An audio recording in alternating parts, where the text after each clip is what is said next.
Is it me, or does this place look a bit barren to you? Anyways, hey guys, it's Ike, and welcome back to another edition of Bad Ramblings, the series where I ramble on badly. In this video, we are going to be talking about chapter 38 of Bloom Into You. I know that I recently finished my reaction series after the 2-month hiatus.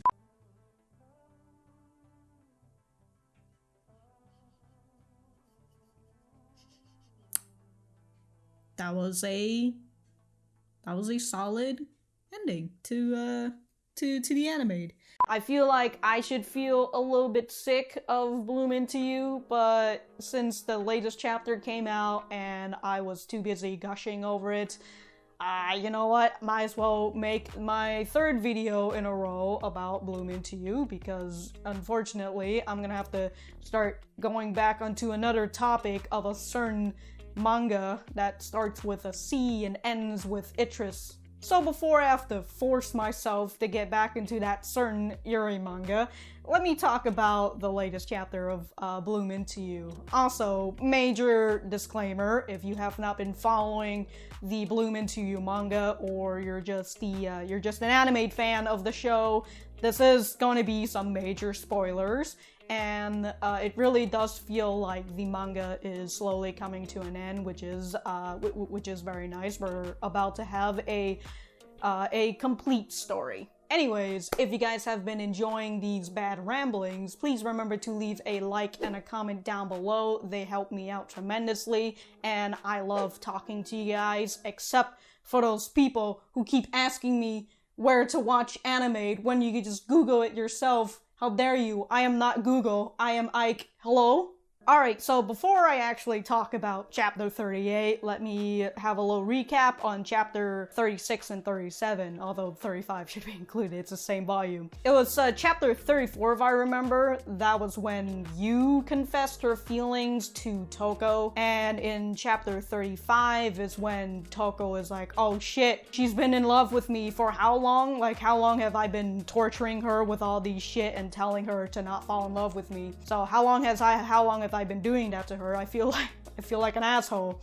And she tries to talk to Yu, but Yu's like, nah fam, you know, I need my own space right now. And then there's the title of chapter 35, which is Both Alone. I like the transition from that to from those two to Sayaka, because if we just focus more on Touko and Yu, they're not really gonna go anywhere. I feel like that's one of the big problems that some romance manga have from time to time, where they just focus on these two characters. They have the problem, but they don't know how to deal with it. And we just get stuck in these two, and it's just a little bit frustrating until somebody else has to come in and fix their problem for them. Or at least make them come to the realization that this is the answer to their problem. So back on topic, I like that it transitions over to Sayaka, which is in chapter 36, and she's over here thinking about Touko and how Touko's been feeling a little bit sad about herself, or just being, you know, gloomy in general, and she realizes that the day has already come. You know, everybody's been holding off for the cultural festival. So, you know, the cultural festival is over. It feels like Touko herself has solved her problems, kinda-ish. But she did get hit with Yu confessing her feelings. But Sayaka doesn't know that yet. She just knows that Touko is gloomy and it might have to do with Yu. But she thinks to herself, the day is here, it's now or never. And I find it really nice that, you know, after that, the scene goes to her at the coffee shop, which is closed, and she meets up with Kodama, which is the coffee shop lady. Finally remember her name. Yeah, she meets up with Kodama and she takes her out to this cafe. So then we have Kodama and Sayaka, which I've said in the reaction series, but I'll say it again here. I love their chemistry together, because here is Sayaka, who is gay, and she's very well known in her feelings for, you know, other girls. But the problem is that she doesn't have anybody else to talk to her feelings about. So when she finds out that here is this older lady who tells her that yes, she is gay. She's dating, you know, this teacher that she also knows. And seeing that Kodama is very open about, not open, but, you know, open to her about it, that Sayaka feels like she can talk about her feelings to Kodama without being judged, without having, you know, any eyes on her or anything like that. So I really enjoy their chemistry together. So I absolutely love it when Sayaka says, "It's my time now or never," and she goes to Kodama, whether it's to seek advice or for just some sort of comfort, and Kodama was able to do it. I really enjoyed that. That was a very nice chapter for Sayaka as for her character building, and to just also build up to that confession that Sayaka is going to do for Touko. So then we get to chapter 37 with Sayaka and Touko going on their school field trip, and for like the first half of the chapter, Sayaka is just trying to build herself up for the confession, and I thought that was really nice because sometimes it really is hard, you know, you try to say it and it just gets caught up in your throat and you can't fucking spell out these words that you were supposed to say. So I like that whole process, but the great thing about this chapter is Touko's reaction to it. When Sayaka finally got herself together and she grabs Touko's hand and takes her to this place where they're gonna be alone and they get to see the night sky. You know, Touko picks up on that and she's like, wait a minute. When they're there alone and Sayaka is about to confess, Touko just stops her in her place, just saying like, no, don't do it. I'm not the person you think I am. Just stop it. She's trying to ease the pain of rejection, essentially, like, I'm gonna stop you before you even do it. But Sayaka steels herself despite this initial rejection and confesses to Touko anyways. So we have Sayaka's heartfelt confession where she just says, I love everything about you, Touko. And Touko's over here like, everything? And after that confession, Sayaka is just so fucking happy with herself, you know, like, I finally did it. It's, this thing that's on my chest, I've finally been able to release it, so, you know, doesn't matter the consequences tomorrow, I'm just glad that it happened. I have no regrets. Good on you, Sayaka. This is a very... Chapter 37 and 36 is very wholesome. And so after the two chapters that was focused on Sayaka, we move back to Touko, who is having even more trouble because first she got confessed by you and she's like, wait a minute. Now she's got confessed by her best friend, Sayaka.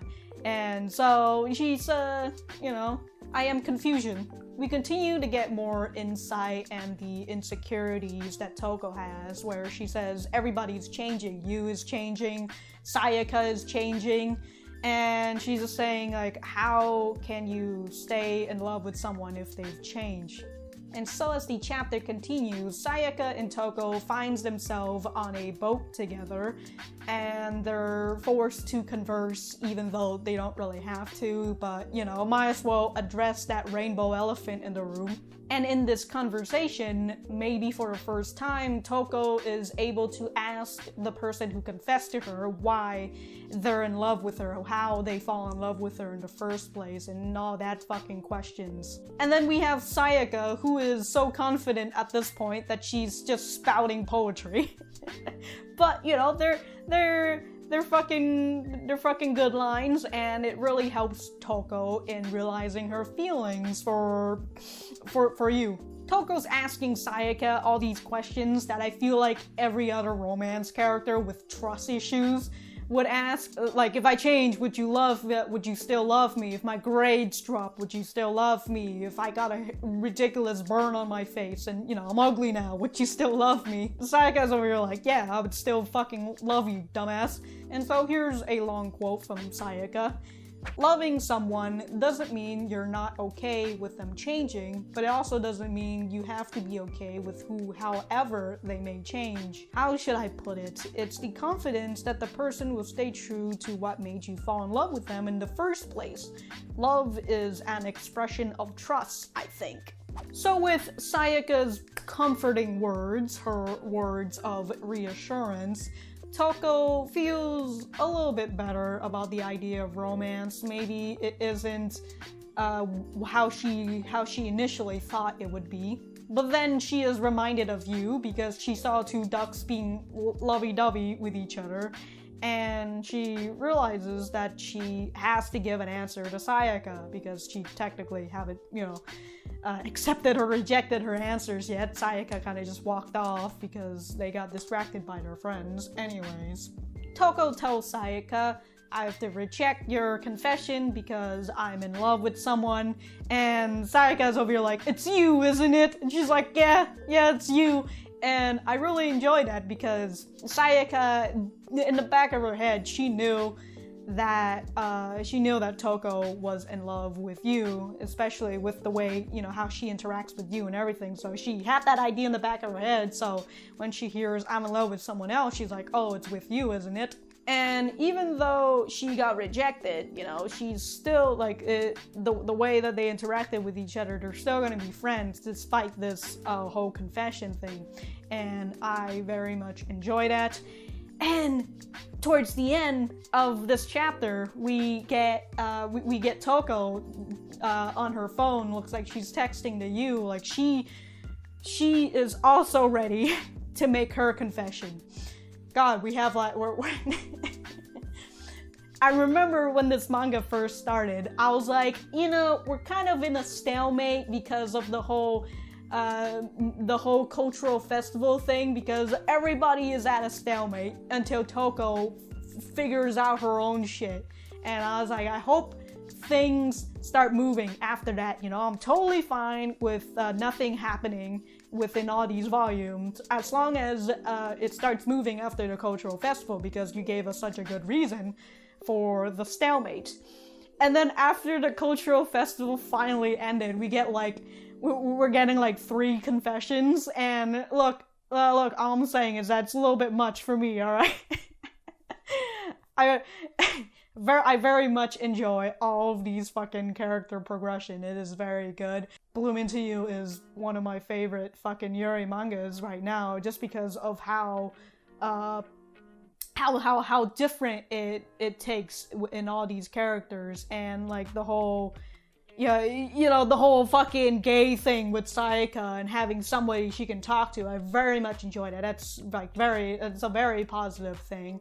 I love Yu's own feeling that she can't figure out. Like it feels like it's very similar to the whole asexual identity, and I felt I could relate with you a lot.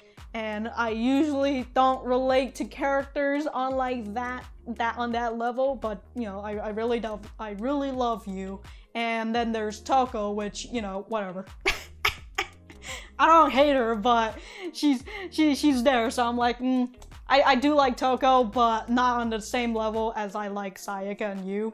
Anyways, let's not start talking trash about Touko, but it would be kind of fun. Actually, have I been talking trash about Touko throughout my reaction series? I don't remember. I feel like this video is pretty long right now. I don't know, I haven't edited it yet, but let me just cut it short. I think the ending is pretty straightforward, We'll just, we'll see it when we see it. That's about it for me. If I got anything else to say, I'll write it in my blog at ikrat.com, and you can also check it out in the description down below. Thank you guys for watching this. Please remember to like, share, comment, and subscribe. I've got my social media. Check me out on my Twitter, my Instagram. Got my Discord as well if you want to come on there and hang out with me in real time and with some other cool individuals. Also got my Patreon if you like my content and you want to support me financially for just $1 a month. Other than that, thank you guys again for sticking around, and I'll see you guys in the next video.